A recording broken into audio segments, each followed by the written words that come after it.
Another day, another dollar. The hotel I'm leaving right now is pretty nice. 120 RMB or something. About $16. I've been trying to keep track of my money a little bit more, like I had said previously. So I went out to dinner. I spent 25 RMB on my dinner, which wasn't that bad. One of the cool places to get food when you're in China, if you're looking for like a one-person meal and you don't want to go fast food, are the Muslim noodle places. You know they're Muslim because they wear the kind of like, they look like burqas, but more like hats, white hats without brims. Some good tasty food that you can get pretty quick and will fill one person up. A lot of the problems when you go to China, you're looking at big round table meals with all sorts of food, way more than one guy should be able to eat. I ended up eating it. But the alternative to that is like little cups of noodles or fried rice, but the Muslim places are good. Anyways, we're on the road. We've got under 200 kilometers to get to Shenzhen. And that means I got 2 days till Shenzhen, and they don't have to be 100-kilometer consecutive days. And it's good because it's 10 o'clock in the morning and I'm already off to the road late. Let's just take it easy, go forward, and hit the road. In this pocket right here normally sits my Flip 4 Bluetooth speaker by, what is it, Philips? JBL? I don't know. Anyway, it's really good, and it normally will last a whole day. But at the end of that day, it's got to get on charge, and it takes almost all night to charge that thing. Battery in it is pretty substantial. Well, I forgot to charge it last night, and so today we're running silent. I stopped using earphones so much after my accident. Maybe I was distracted. I don't think I was. I think that car that hit me on that lonely road in Guangning, which, noting, we're going to be arriving to in a few days. We'll be arriving to the scene of my accident. Anyways, since then I installed this Bluetooth speaker, and it's really nice because the sound is ambient, which means that I can hear road noise and everything else going on, and it keeps me a little bit more in tune with my surroundings. Yeah, the hotel I got was quite fancy, especially for the price. My room was a no window option, which meant that it was kind of like on the Titanic, the people living underneath the boat by the boiler. I was by the boiler, but I didn't care. The room was nice, the bed was comfortable, the TV was pointless, as the TVs in Chinese hotels are most of the time pointless. I don't want to watch any period pieces of Chinese history or heroic Chinese soldiers killing Japanese people, which is a lot of their shows are wartime shows, and that's the enemy. Just like in America, we were killing the Ruskies forever. Yeah, look at these trucks. These are interesting.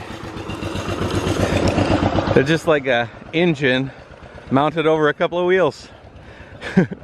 This hotel, which I found very odd, didn't have any outlets next to the bed. When you're in a hotel room, the place you want outlets is near a desk and near the bed. I mean, everybody's charging up stuff next to their bed. It makes me wonder how old this hotel was. I wonder if it was built before the age of cell phones, which I guess is possible. Most people want to plug something in right next to their bed, and there was no plug, and so it kind of like tripped me up. Like normally my routine, empty all my shit onto the bed. I mean, normally these rooms, they have big beds. Like they always give me a double, which is, in China, their double is huge. And I kind of sleep like I'm in a coffin most of the time. So the left side of my bed is normally completely open. And so I use it as my, you know, in military where they have that big table with with the map on it and all the pieces of the enemy territory pieces and the tanks and everything. Well, that's my bed, and it's not tanks, it's cell phones and batteries and drones and all sorts of stuff. And normally I lay it all out and plug it in and have it running next to my bed. The night before last, I was 5 camera batteries down, and it takes about 35 minutes to charge one camera battery. So I had to set my alarm a few times, wake up, roll over, change the battery, go back to sleep, you know, a few times through the night. So I mean, that's another reason why having the bed charging area is good for me, because I can kind of take care of all my children, battery children. Anyways, we're on the road. We'll be in Shenzhen in a couple of days. Jayoe.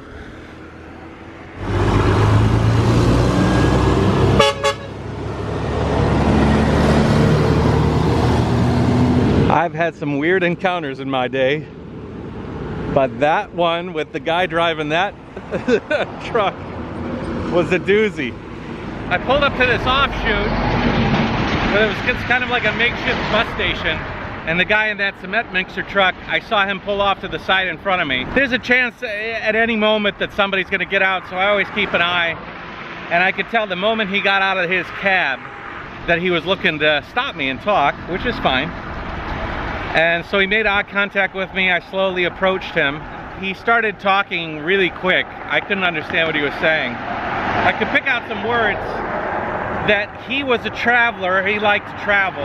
He's really interested in the trike. He really liked the trike.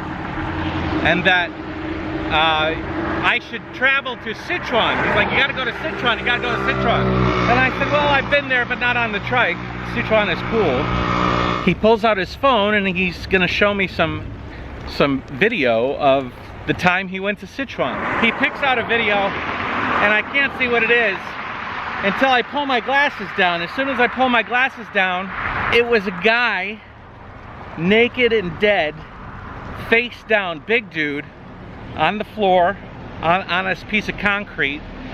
And it was another guy with a big axe, and he was hacking away at the body right below the middle of the back, down towards the ass, splitting the guy in half with an axe. And this is a video that this guy had shot. And so instantly I'm like, whoa, what am I getting myself into? What is this guy? And so he's showing me this video of this guy literally getting hacked to pieces. Oh God, what is this? Swipes to the next picture, a video, pulls it up, and it's another one of hacking body parts. I mean, this guy is getting dismembered. He's jibber jabbering. I can't understand what he's saying, but I'm kind of like a little bit defensive, because there's some crazy guys in China. Who knows? You know, they'll come up and hack you to pieces. Maybe he's showing me what he's gonna do to me later. He swipes to the next and he plays it, and the next scene was a group of like 5-foot tall vultures that are picking the corpse of this man clean. You could see the spinal cord and the skull and the rib cage. There must have been 10 or 15 of these vultures, and they were picking clean the bones. At this point, I had realized that there were some cultures in I think Tibetan culture, or there's some cultures where the dead are actually fed ceremoniously to these vultures. It's like a circle of life thing. I still was a little bit tweaked that he was so animate about showing me this, but it became less, you know, of a worry. In Chinese, sha is to kill, like murder, sha. And then si is to die. And he kept saying sila, meaning the guy was dead, and so they take care of the dead this way. He's already dead? Oh yeah, he's already dead. Oh, okay. He didn't murder that guy. Oh no, he didn't murder that guy. A weird moment in time to share with a stranger. Anyways, we're in Guangdong. Things are getting weird.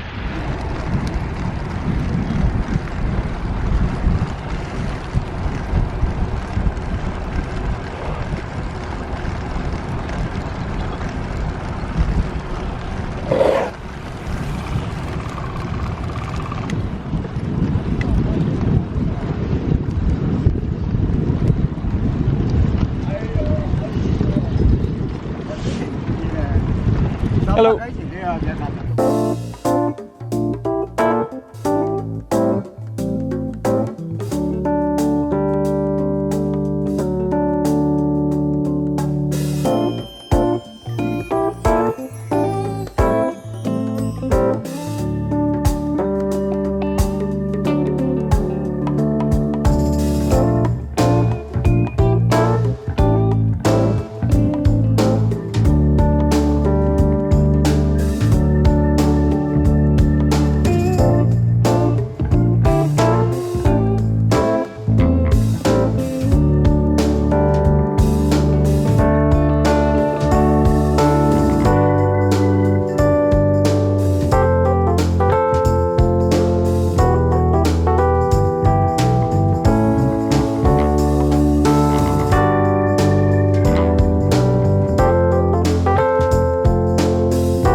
time on the Jayoe vlog. Today we will be in Shenzhen.